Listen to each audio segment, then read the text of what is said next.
ini saya akan melakukan edukasi tentang observasi pemeriksaan kolposkopi. Mari kita bahas. Baiklah, yang pertama kita akan membahas pengertian kolposkopi. Kolposkopi adalah suatu cara untuk melihat kondisi leher rahim dari dekat. Kolposkopi ini merupakan cara paling cepat dan mudah untuk menemukan apabila terdapat perubahan sel leher di rahim yang biasanya berkembang menjadi sel kanker. Pemeriksaan kolposkopi umumnya dilakukan apabila pemeriksaan pap smear memberikan hasil yang kurang baik dengan alat yang disebut kolposkop. Baiklah, selanjutnya karena kolposkopi digunakan untuk menindaklanjuti screening kanker serviks yang abnormal, misalnya pap smear, kuman papilomavirus atau singkatan dengan HPV, maupun area abnormal yang terlihat pada serviks, vagina, maupun vulva. Adapun ukuran, jenis, dan lokasi sel abnormal akan membantu dokter menentukan area mana yang perlu dilakukan biopsi. Baiklah, selanjutnya kolposkopi dapat dilakukan kapan saja selama periode menstruasi. Jika pasien mengalami pendarahan hebat saat hari pemeriksaan, segera hubungi dokter dan tanyakan apakah perlu dilakukan penjadwalan ulang atau tidak.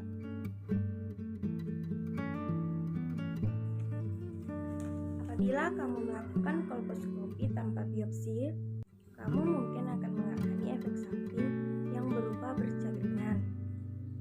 Namun, jika kamu mengalami kolposkopi dengan biopsi, kemungkinan kamu akan mengalami pendarahan vagina dan kram yang ringan yang berlangsung selama 24 jam hingga 48 jam setelah melakukan kolposkopi.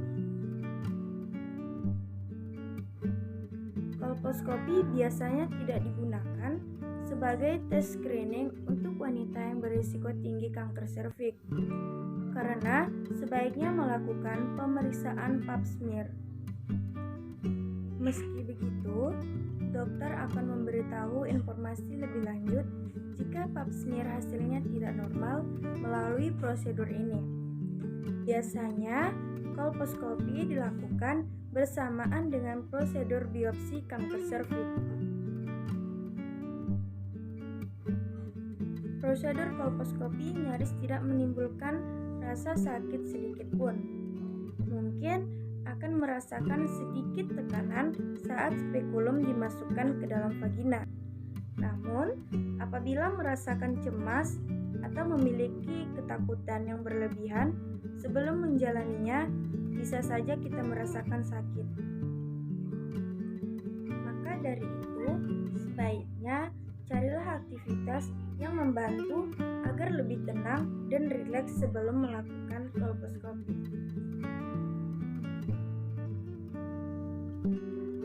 Sebagai persiapan kemungkinan, dokter akan menyarankan beberapa hal yang harus sebaiknya dihindari. Yang pertama, tidak melakukan hubungan seksual 1-2 hari sebelum prosedur. Yang kedua, melakukan prosedur sebelum atau sesudah menstruasi. Yang ketiga, hindari penggunaan sabun atau obat krim vagina selama 24 jam sebelumnya. Yang keempat, hindari penggunaan tampon atau pembalut selama prosedur. Hal ini perlu dilakukan untuk memudahkan dokter mendapatkan sampel yang bersih. Disarankan untuk mengonsumsi obat pereda nyeri seperti ibuprofen atau paracetamol 30 menit sebelum melakukan kolposkopi. Kita diminta untuk berbaring atau telentang dengan menopang dua kaki seperti pemeriksaan kesehatan reproduksi. Setelah itu, dokter akan meletakkan logam spekulum ke dalam vagina. Spekulum itu akan menahan dinding vagina agar tetap terbuka sehingga dokter dapat melihat serviks.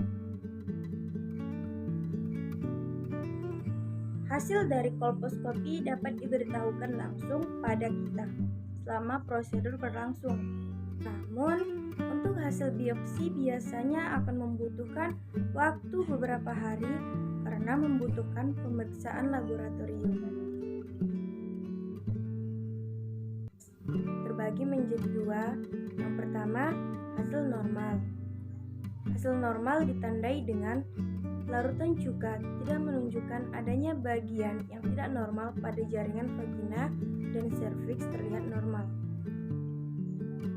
Dan sampel biopsi tidak menunjukkan adanya sel yang tidak normal.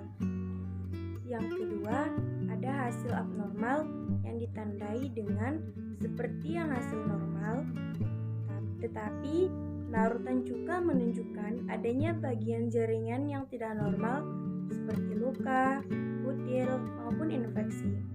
Dan sampel biopsinya menunjukkan adanya sel yang tidak normal ini menandakan adanya kanker atau kanker yang cenderung berkembang. Baiklah, selesai pembahasannya. Sekarang kita masuk kesimpulan. Kesimpulannya adalah kolposkopi dapat membantu menegakkan diagnosis infeksi menular seksual dengan dibantu pemeriksaan penunjang lainnya, misalnya pewarnaan dan kultur. Baiklah, sekian edukasi saya hari ini.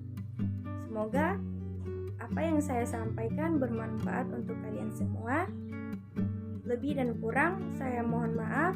Assalamualaikum warahmatullahi wabarakatuh. Bye-bye. The whole club was looking at her.